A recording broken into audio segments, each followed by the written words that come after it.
Franka tokolima naye nga ffenna tubadde tuzze ku nsonga za muganda waffe Shalom ensonga za Shalom zezisinze okuleeta ku kkooti olunaku olwaleero era nga mu kaseera tulengera abasibe nga bafuluma okuva mu mmotoka oba mu paasi ekomera olunaku olwaleero tuli naye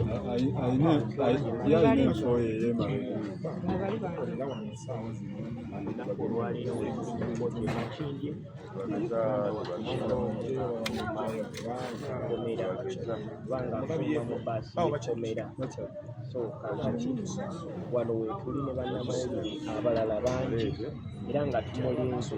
produsa nja kusaba okukasanga ennyo ku kaseera nga muganda waffe afuluma okuva mu baasi eyekomera oba eya prison eruzira ng'abadde ku Kampala remand ekomera lyabadde omulabe wa Tales Radio mulungi genda kusaba Nobert Vance naye mwali era finally muganda waffe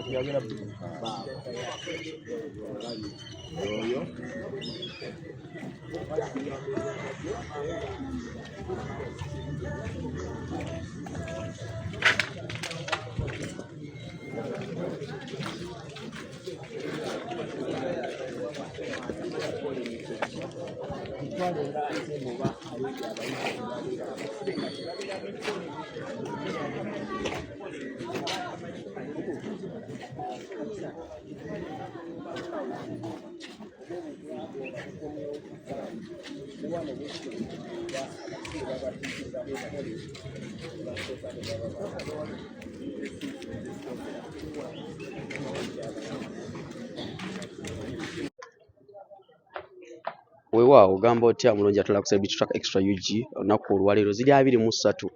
tuzibalira nno ku ngalo kwosanca tuba tugenda mu Ssekukkulu so mu mbeera eyo tubadde tulina okujja kulaba muganda waffe Shalom Kaweesi owa Shalom 256 olabika nti oba olunaku olwaleero weewa bail wakati nga tuli mu kutya banakantu abakola akantu ba YouTubers ab'enjawulo ne ba content creators ab'enjawulo oluvannyuma lw'okukwatibwa kwa muganda waffe Shalom Kaweesi olunaku olwaleero aleeteddwa mu kkooti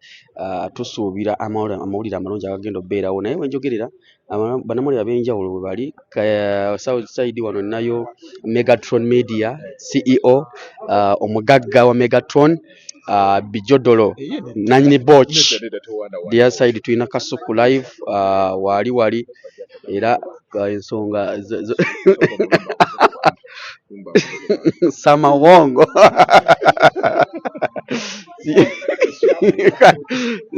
Flavia Namulindwa Frank Atamba n'abalala bonna ab'enjawulo bwe bali muganda wange bonna bazze mu solidarity okulabika nti Jose jangu ne Jose wali naye muyimirire side eno sanga munfuula atanaaba njaba buulize eno bwenti kakati ngenda tandika ne Megatron olunaku olwaleero Shalom aleeteddwa mu kkooti era ffe n'essuubiri tuli waggulu tusuubira okuba nga tuddayo naye waka soke tunuulire embeera nga bweri ku kkooti sofa so embeera nga bweri mu kkooti nzikakkamu ndabyeko wano ku mukyala Shalom yakedde nnyo lawyer yayingidde akantu mbeera ekuleetera okuyingira ekintu ky'otaasobole ekintu ekitasoboka mbeera kuba channel ya Shalom kwali ebiseera ebyo we bamusibira yali talina muntu asobola kudda mumukolera nga ye waabadde akola n'asawo n'agakanko kwate mukyala wange mutya kuba eyamugamba twali naye eyamugamba n'atandika akantu era abadde akyaza bannamawulire ab'enjawulo bannakantu ab'enjawulo n'abadde anaatera okukola ki okukyaza so Mama Jaden yasoose wano lawyer we Council Freedom wuli wali tugenda mumuleeta ayogereko n'abantu ate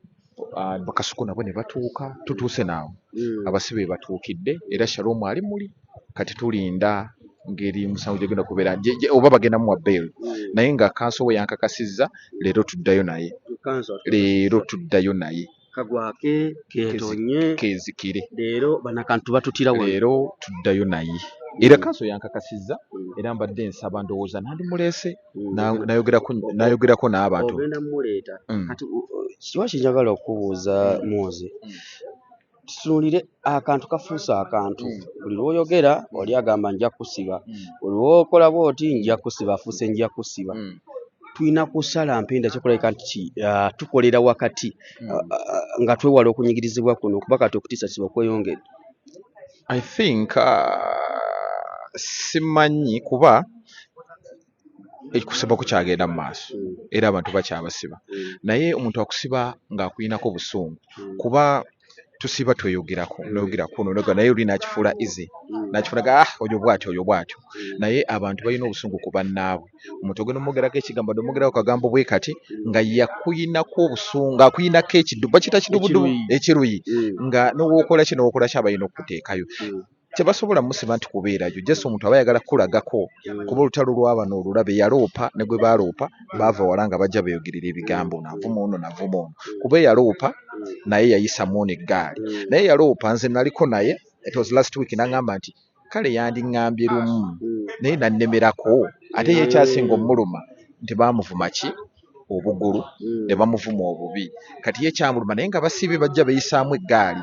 kati ono obusungu obwedda yabuleeta n'abanga atambuza obusungu bwe paka wamutaddeyo ye kye yali ayagala tayagala kumusiba ayagala kumulagako nti w'amaanyi eyamusiba ayagala kitiibwa ono gwe basiba tayagala kukola ki tayagala muwa kitiibwa kakati awo obuzibu bwe buli buli omu ayagala kwegulumiza naye senga saawa eno naliko ne sakozi oyo owa gospel live nangamba nti olaba waliwo kati Shalom Devotion oyinza okunvuma nanga Devotion ono we naamuddiza nsinga amaanyi remember wano tulina ani akumanyi Devotion oyinza okunvuma nga gwe oyina abanene bonze nenkuvumako katono n'ondoopa kye tuyina wano kuba Shalom talina banene ffe banene bannamulire ffe banene ffe bakantu ffe banene naye oli agenda kukuba essimu emu bamutwale naye think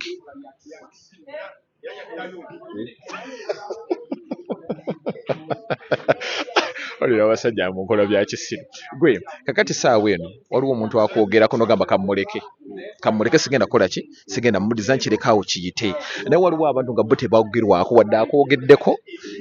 akwogeddeko yitagala kumwogerako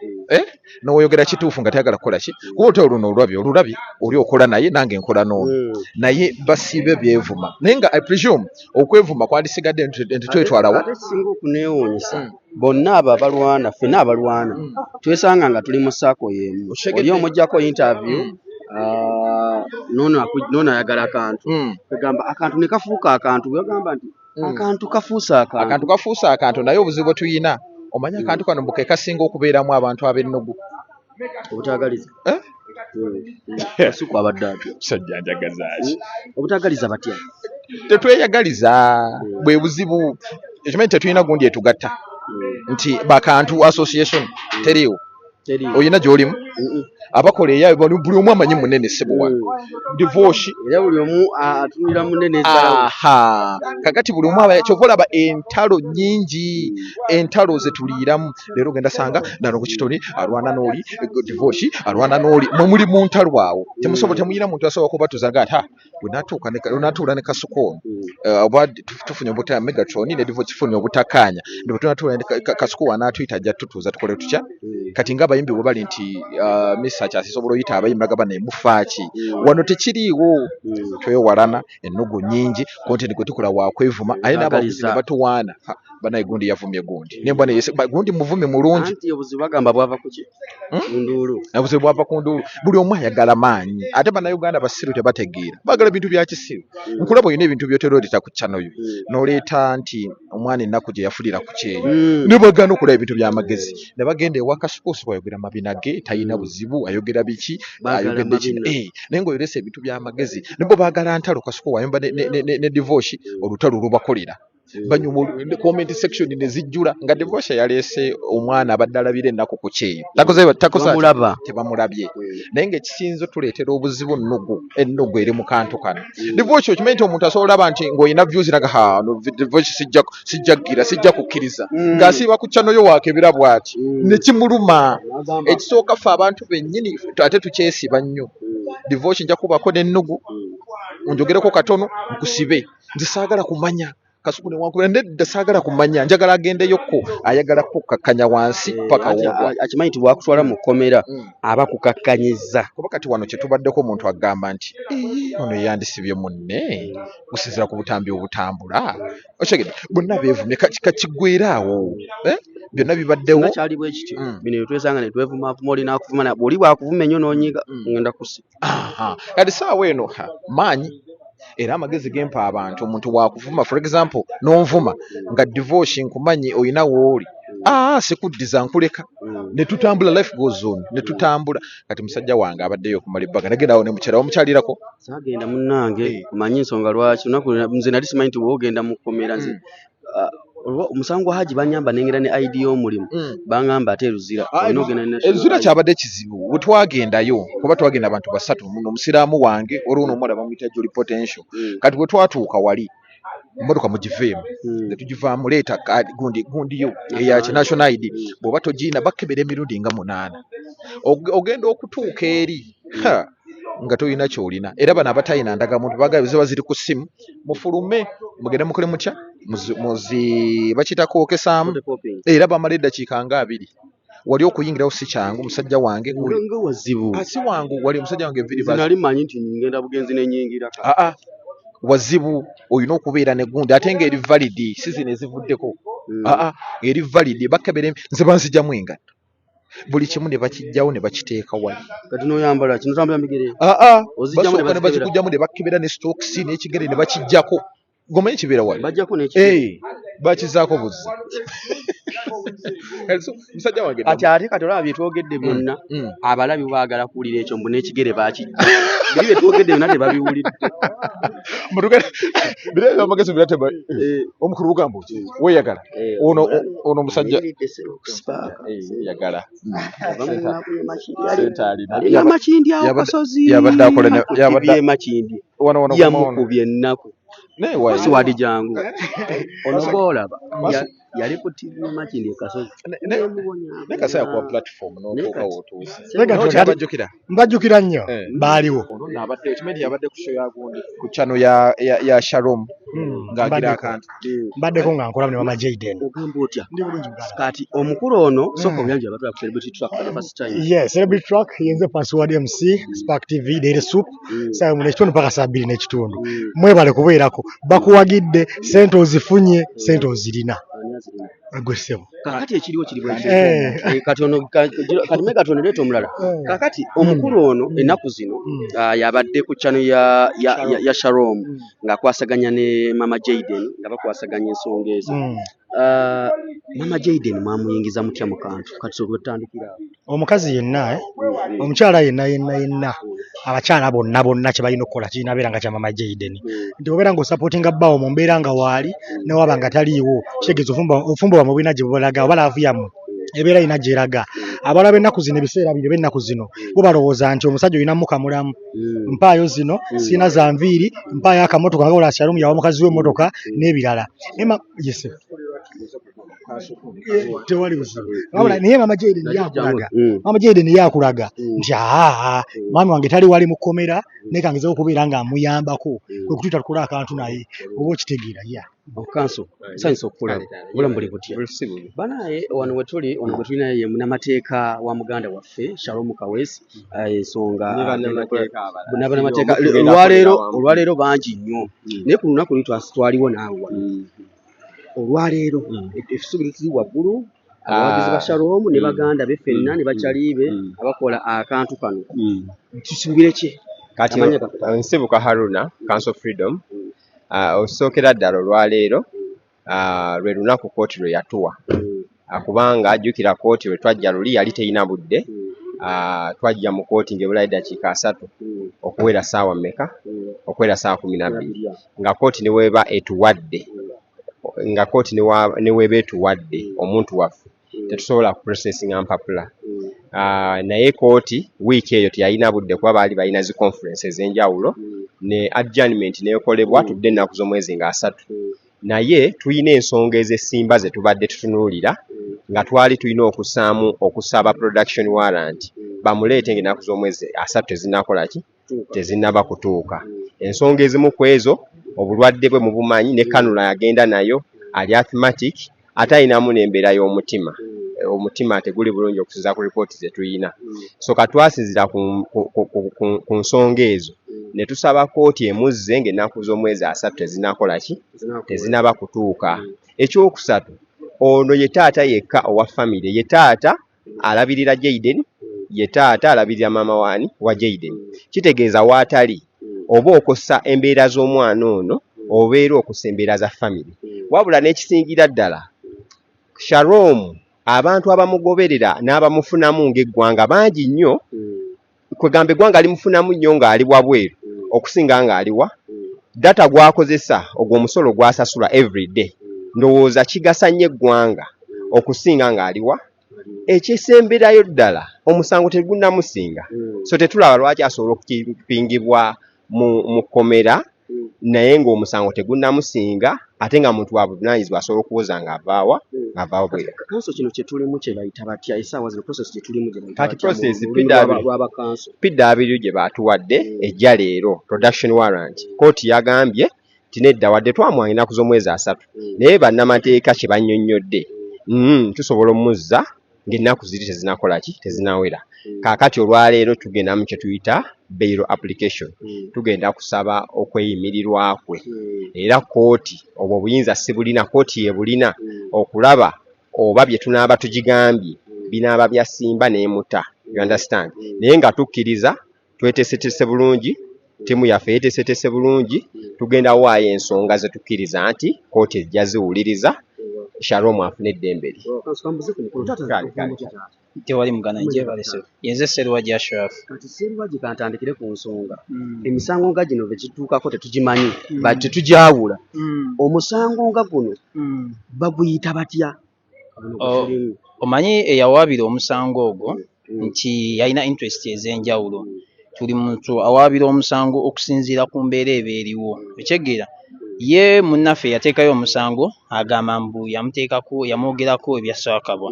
of which ffe tugamba oyo yamwogerako kooti weeri amateeka weegali kyova olwaleero tuzze mu kooti okubeera nga naffe tugamba tunnyonnyola kooti kitufukira nti waffe bagamba kino ne kino naye ffe ssemateeka agamba bwati ne bwati that's why twagenda mu maaso ne tubeera nga tuteekayo ki PW bamuleeta olwaleero era olwaleero ze ensonga zaffe ze tugenda okuwa before eri omulamuzi tumunnyonnyola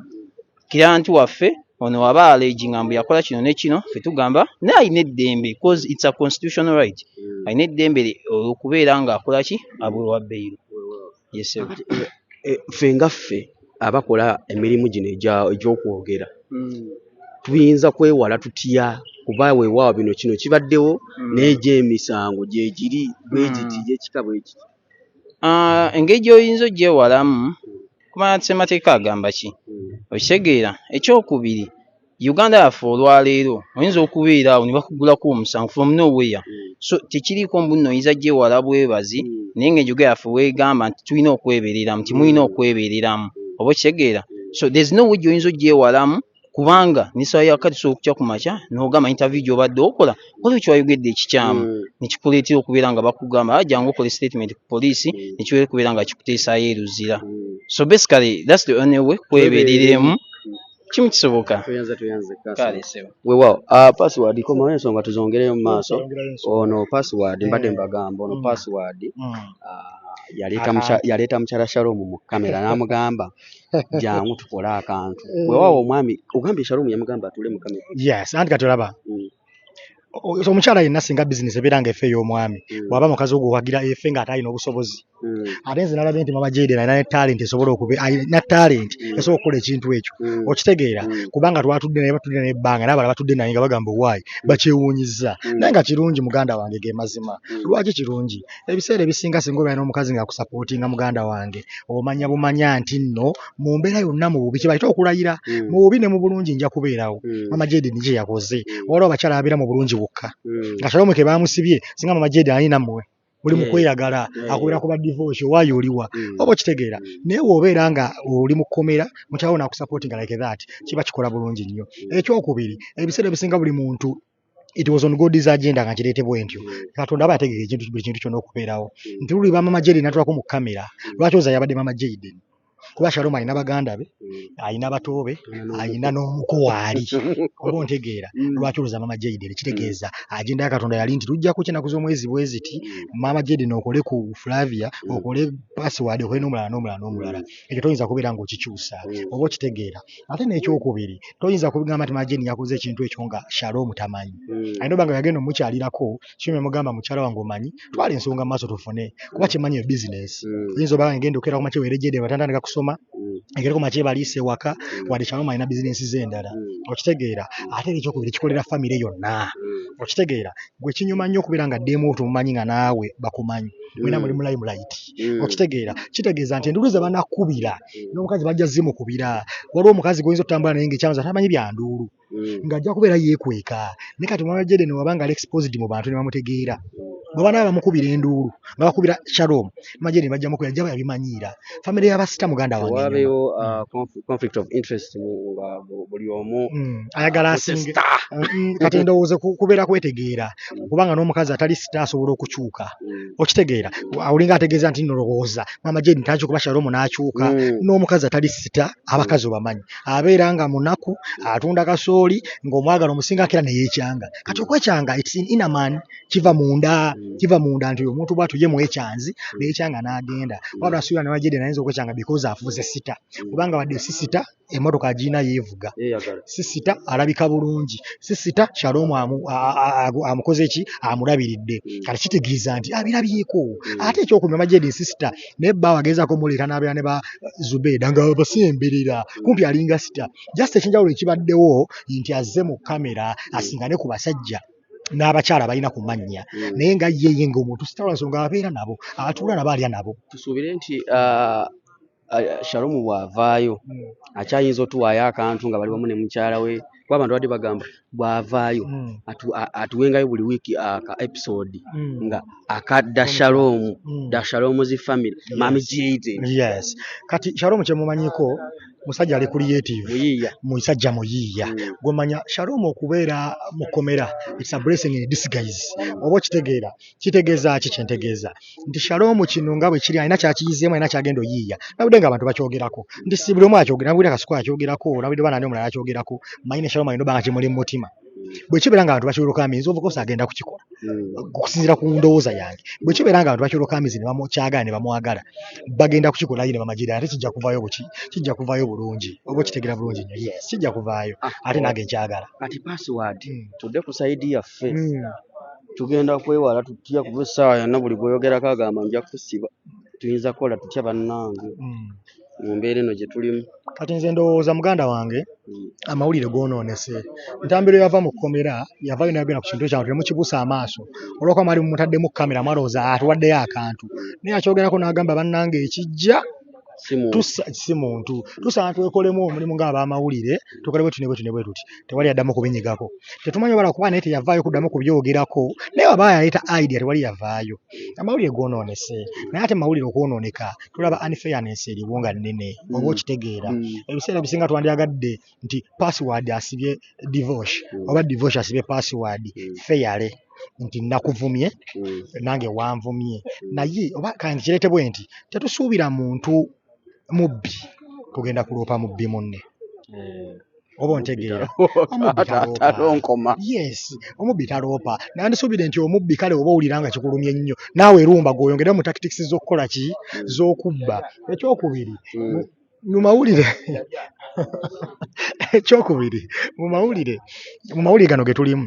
waliwo obuzibu obwazze abantu bakozesa nnyo amaanyi ge balina okunyigiriza abanafu sigamba nti Shalom munafu si kyeŋŋamba nti munafu naye gwe badde okimanyi nti tulina omuntu omu gwe twalabako nga tulowooza gwe bagenda okusiba nga bagamba ono omukyala gundi yagenze n'akuba gundi bamulumyeko si kyenga ne kamera ziraba tebaamukwatako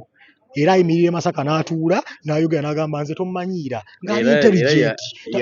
yayimirawo ali gumite yes ali gumite waali oba okitegeera tewali yamukutteko naye ng'obujulizi bweraga wabula oba Shalom buli vabo mbu simanyi yayogera ku gundi simanyi yakyaza gundi olaba nga binafu nnyo ku bino kitegeeza nti mawulire kati buli muntu yayiza okwefumbira mu gwayagala bwe mba nga nkusobola yes nga nkutwala oba okitegeera naye ky'olina okwerabira ky'olina okumanya kiri kimu ebiseera ebisinga obwenkanya oba bwetaagisa obwenkanya bubeera bwetaagisa tolina bw'oŋŋamba nti gwe oli mutemu oba okitegeera gw'oli mutemu kyokka oli azze n'akuba okubita si gwe n'onenya nnyo ate akubye okusinga gwe atemula okitegeera ekyokubiri muganda wange obusungu si gwajaji nga ngenda kuddamu ntya okitegeera nawako omukyalo omu ng'agamba nti oyo Shalom yanvuma kino sikiba Shalom ayinza ovaayo n'avuma buvumi bwe yanyiiga reaction ye yali bwetyo mwaganda wange bw'onnyiiza tompa ngeri ya kupanishingamu nzamayo bakubye kikonde oba nkufumise kase oba nkuvumye oba okitegeera nti kyekinga abagamba nti nze nvuma ne tonvumira mu zadde nze onnyiza si gwambe ebigambo byennyina okukuvuma kiregeeza nze asalawo nze nkuvumye ntya kiregeeza kyolina okukola kiri kimugamba bannange okuvuma tukugyawo okuvuma kubi naye bw'oŋŋamba nti nno nze bannaye onvuma ota n'oŋŋamba ninayo ebitundu by'ekyama 8 nze nzamayo ebigambo bye ngenda okukozesa art of winning battles okitegeera nzamayo ati gwe ntaddewo okubeera nga mpangula buli omu alina kuwangula wajja n'onvuma kino oba nonjogerako kino lwakuba nti nze ndeesa ate ekisinga obubi oba ekikunyigiriza gwe ate n'onsiba busibi so tekijja muganda wange naye ng'abamawulire ffe nga ffe emu kwe tulina okukola kwebeereramu ffenna nyinalemu bayetuba amatandisa entalo zammwe simanyi abeekyanja simanyi abe nabiwuliddeko kusamuya simanyi abamugeto tebigenda kumalako bo balwana ebyabwe sijja kwegatta mu lutalo simanyi rubu nabiwuliddeko naye nga tebijja yes nabiwuliddeko naye nga tebijja so kitegeeza ki muganda wange ffe nga abamawulire tulina kwebeeramu ffenna owa mainstream nze nyiza oba siri mulungi mu YouTube nange ndi kimu ne Boniface Mezaya ndi kimu ne Divoshi Boniface Mezaya is a fool yandikoodinga sebo omuntu ali mu kunyolwa n'omulikoodi alayira ate gwokaaba okitegera muganda wange ndikiba kinyuma nti bwe nkusanga nga nze password ndi presenting a spark ffenna twewa ekitiibwa kyekimu aye twetwala nga ffenna tuli bamaki bamawulire tusozivaako enkya nosange walala kuba devotional gye tosanga ekiro oba emisana nga sirina kubya sipaaka toli ku bibyo oba okitegeera naye nga tutambula buli omu atambuza ensonga oba okitegeera bana oyo abadde MC Password okuvaako Spark TV oba Nation Media the most paying media house tulina mu Uganda that is Nation Media nkasalamu nenkabateerayo nti Nation Media yesinga osasula simu ne gatambula mbadde natuwa n'onjeriga n'oŋŋamba ne password nga wakyuka gye wava kasita bakwa platform anti kali akayimba kagamba nali bubi ne kalooli nga tendya naye gwe kalooli yali sokulya yali ndyakoko akatonotono